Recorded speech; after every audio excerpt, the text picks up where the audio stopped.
ଜୟଗୁରୁ ଭାବ ସାଧନା ବା ଭାବର ସାଧନା। ସ୍ୱାମୀ ନିଗମାନନ୍ଦ ଗୌରୀ ମାଙ୍କ ନିକଟରୁ ବିଦାୟ ନେଇ ଜଗେଶ୍ୱର ବାବୁଙ୍କ ଗୃହକୁ ଭାବର ସାଧନା ନିମିତ୍ତ ଫେରି ଆସିଲେ। ସେତେବେଳେ ତାଙ୍କର ଆଦୌ ବାହ୍ୟ ଜ୍ଞାନ ରହୁନଥିଲା। କେତେବେଳେ ସେ ମଳମୂତ୍ର ତ୍ୟାଗ କରନ୍ତି ଜାଣିପାରନ୍ତି ନାହିଁ। ସର୍ବଦା ପାଗଳ ପରି ଥାଆନ୍ତି।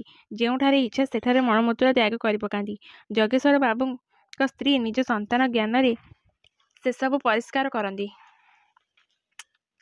କେହି ଖୁଆଇ ଦେଲେ କିଛି ଖାଆନ୍ତି, ନଚେତ୍ କିଛି ଖାଇବାକୁ ତାଙ୍କର ଇଚ୍ଛା ହୁଏ ନାହିଁ।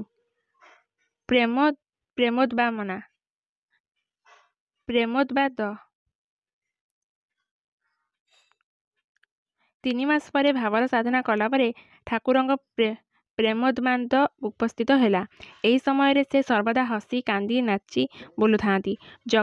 ଜଗତର ପ୍ରତି ଅଣୁପରମାଣୁରେ ସେ ଚିରସୁନ୍ଦରଙ୍କୁ ଦେଖି ବିଭୋର ହୋଇଯାଆନ୍ତି।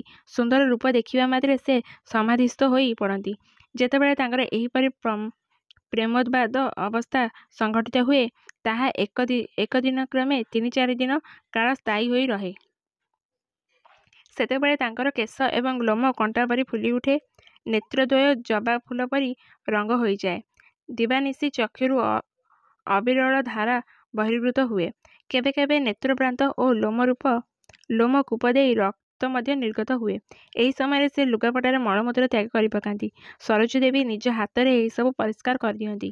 ଯେତେବେଳେ ଏହି ଭାବ ଜାତ ହୁଏ, ସେତେବେଳେ ଠାକୁରଙ୍କର ଚତୁର୍ଦ୍ଦିଗରେ ପ୍ରେମମୟୀଙ୍କ ରୂପ ଫୁଟି ଉଠେ। ସୁନ୍ଦର ଫୁଲଟିଏ ଦେଖିଲା କ୍ଷଣି ସେଥିରେ ସେ ପ୍ରେମମୟୀଙ୍କ ରୂପ ଅନୁଭବ କରନ୍ତି। ଉଷାର ଅରୁଣ ସୂର୍ଯ୍ୟରେ ଯେପରି ପ୍ରେମମୟୀଙ୍କ ସୁହାସିତ ମୁଖଟି ଫୁଟି ଉଠିବାର ଦେଖିପାରନ୍ତି।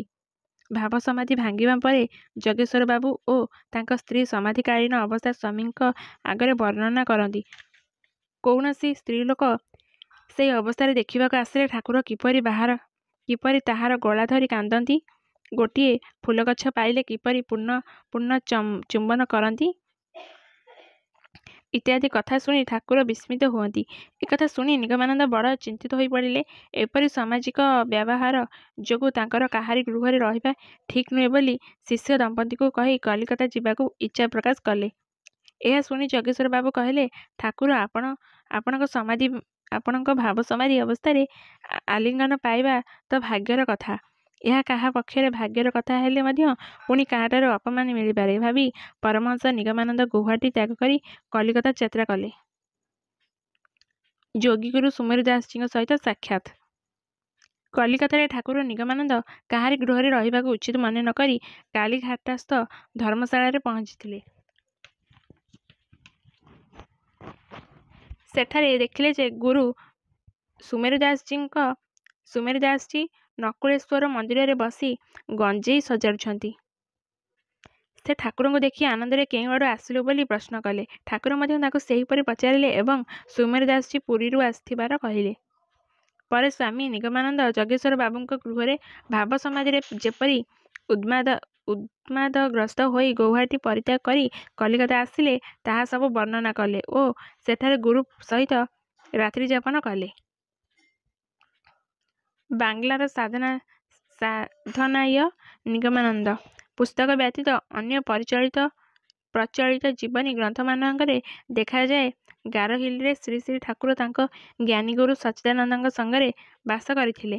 କିନ୍ତୁ ଏ ତଥ୍ୟଟି ସର୍ବତ୍ର ଭ୍ରମପୂର୍ଣ୍ଣ।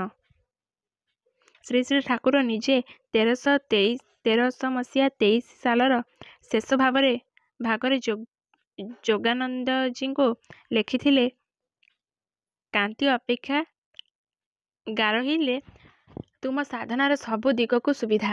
ସେଠାରେ ମୋର ସାଧନା ପୀଠଟିଏ ରହିଛି। ମୁଁ ଆଦେଶ କଲେ ପାହାଡ଼ୀ ଲୋକେ ଆଶ୍ରମରେ ଗୃହ ନିର୍ମାଣ କରିଦେବେ। ତୁମେ ପତ୍ରପ୍ରାପ୍ତି ମାତ୍ରେ ମଠକୁ ଆସିବ। ତୁମକୁ ଯୋଗ ଶିକ୍ଷା ଦେଇ ଏହି ମାସରେ ହିଁ ଗାରହିଲ ପଠାଇବି। କାରଣ ବସନ୍ତ କାଳ ହିଁ ଯୋଗାରମ୍ଭ ନିମିତ୍ତ ପ୍ରଶସ୍ତ।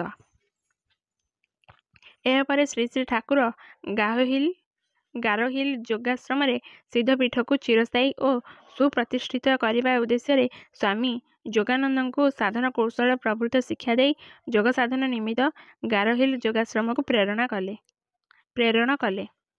ସାରସ୍ୱତ ମଠ ଓ ସ୍ୱାମୀ ସ୍ୱରୂପାନନ୍ଦ ସନ 1323 ସାଲ ଚୈତ୍ର ମାସରେ ଯୋଗାନନ୍ଦଜୀ ଗାରୋହିଲ ଯୋଗାଶ୍ରମ ପୁନଃ ପ୍ରତିଷ୍ଠା କରିଥିଲେ। ସୁତରାଂ ଗାରୋହିଲ ବିଷୟରେ ସେ ଯେଉଁ ତଥ୍ୟ ପ୍ରଦାନ କରିଛନ୍ତି ତାହା ସର୍ବକ୍ଷେପ ପ୍ରମାଣ ସିଦ୍ଧ। ସେ କହିଛନ୍ତି ଗାରୋହିଲ ଓ ମୟୂରନରସିଂହର ସେହି ଅଞ୍ଚଳରେ ସଚ୍ଚିଦାନନ୍ଦ ସରସ୍ୱତୀଙ୍କୁ କେହି ଚିହ୍ନି ନାହାନ୍ତି। ସେଠାରେ ଠାକୁର ମହାରାଜଙ୍କ ଯୋଗୀଗୁରୁ ସୁମେରୁ ଦାସଜୀଙ୍କ ବହୁ ପରିଚିତ। ସେଠାକାର ପ୍ରାଚୀନ ଅଧିବାସୀମାନେ ତାଙ୍କୁ ଦୀର୍ଘଦିନ ଧରି ଦେଖି ଆସିଛନ୍ତି ଏବଂ ତାଙ୍କ ଅଲୌକିକ ବିଭୂତି ବା ଯୋଗୈଶ୍ୱର୍ଯ୍ୟ ବିଷୟ ମୋ ନିକଟରେ ବ୍ୟକ୍ତ କରିଛନ୍ତି। ଏ ବିଷୟରେ ସ୍ୱାମୀ ଯୋଗାନନ୍ଦ ପ୍ରଣୀତ ଅତୀନ୍ଦ୍ରିୟ ଦର୍ଶନ ଓ ଅଲୌକିକ ରହସ୍ୟ ପୁସ୍ତକର 3ୟ ଅଧ୍ୟାୟ 47 ପୃଷ୍ଠାରେ ଗାରୋହିଲ ଯୋଗାଶ୍ରମ ମାହାତ୍ମ୍ୟ ପାଠ କଲେ ଜିଜ୍ଞାସୁ ପାଠକ ସମସ୍ତ ତଥ୍ୟ ଅବଗତ ହୋଇପାରିବେ। ସୁତରାଂ ଶ୍ରୀ ଶ୍ରୀ ଠାକୁର ନିଗମାନନ୍ଦ ପୁସ୍ତକର ପୂର୍ବବର୍ତ୍ତୀ ସ୍ମରଣଗୁଡ଼ିକର ଯେଉଁ ଅଧ୍ୟାୟରେ ଜ୍ଞାନୀଗୁରୁ ସଚ୍ଚିଦାନନ୍ଦ ସହିତ ସାକ୍ଷାତ ଶୀର୍ଷକ ନାମ ଦେଇ ଲେଖାଥିଲା, ଏହି ପୁସ୍ତକରେ ଏହି ସ୍ମରଣରେ ତାହା ପରିବର୍ତ୍ତରେ ଯୋଗୀଗୁରୁ ସୁମେରୁ ଦାସଜୀଙ୍କ ସହିତ ସାକ୍ଷାତ ବୋଲି ଉଲ୍ଲେଖ କରାଗଲା। ଅନ୍ୟାନ୍ୟ ସମସ୍ତ ତଥ୍ୟ ଠିକ୍ ଅଛି। କୋଦାଳଧୋଆ ଗ୍ରାମର ଲାଉଡ଼ାପଡ଼ା ନାମକ ସ୍ଥାନରେ ସୁମେରୁ ଦାସଜୀ ଦୀର୍ଘଦିନ ବାସ କରିଥିଲେ। ଶ୍ରୀ ଶ୍ରୀ ଠାକୁର ପରେ ଏହି ସ୍ଥାନରେ ଗାରୋହିଲ ଯୋଗାଶ୍ରମ ପ୍ରତିଷ୍ଠା କରିଥିଲେ। ଜୟ ଗୁରୁ।